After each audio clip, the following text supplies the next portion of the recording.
The Silent Father Word Story. 1. The Quiet House. The small house on Maple Street was always peaceful, especially at night. For young Ethan, silence wasn't unusual, it was simply the way his father Daniel expressed himself. Unlike other dads who filled their homes with chatter or jokes, Daniel spoke little.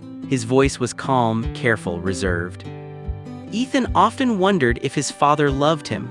Daniel never said the words, never hugged him in front of others, and never expressed emotion openly. But every night after Ethan drifted into sleep, something quiet and gentle happened, something Ethan never noticed. 2. The Blanket Ritual. Daniel worked long hours at the factory, often coming home exhausted, yet no matter how tired he was, he had a ritual. He would walk softly into Ethan's room, take the blanket that had slipped off during sleep, and gently pull it up to his son's shoulders. He would stand there for a moment, watching the boy breathe peacefully. Some nights he whispered something, softly enough that Ethan never heard. "You're my whole world, kid." Then he would turn out the light and close the door. 3. A Son Who Didn't Know. As Ethan grew older, the silence between them widened. When Ethan asked for help with homework, Daniel simply nodded and solved the problems quietly. When Ethan played baseball, Daniel stood in the back, never cheering, only clapping once or twice when no one was looking. Ethan mistook the quiet for distance. "I don't think he cares," Ethan once confessed to a friend. But Daniel heard, the words broke him, but he didn't know how to change. Speaking his feelings felt impossible. So he kept doing the one thing he knew. He covered Ethan with a blanket every night. 4. Time moves on.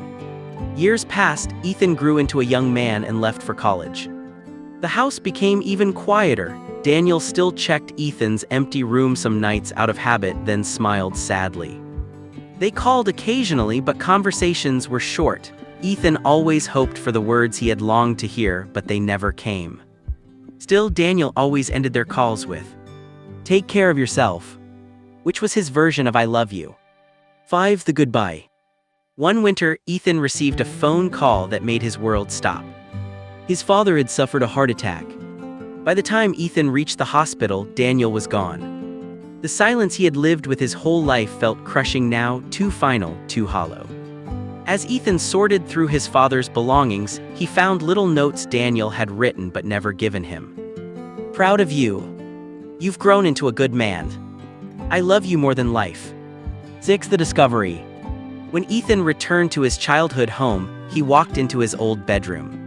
He imagined his father quietly entering, lifting the blanket, tucking him in. That memory, a scene he had never actually witnessed, hit him with the force of truth. Suddenly he understood. His father had loved him deeply, fiercely, but silently. Every blanket, every repaired toy, every packed lunch, every unnoticed gesture. They had been loud with love. 7. The Realization. Ethan sat on the edge of the bed, tears running down his face. "I didn't see it," he whispered. He finally understood that love isn't always spoken. Sometimes the quiet gestures, the ones done when no one is watching, carry the loudest meaning. Daniel had loved him in the only way he knew. And now Ethan carried that love forward, less silent but just as deep.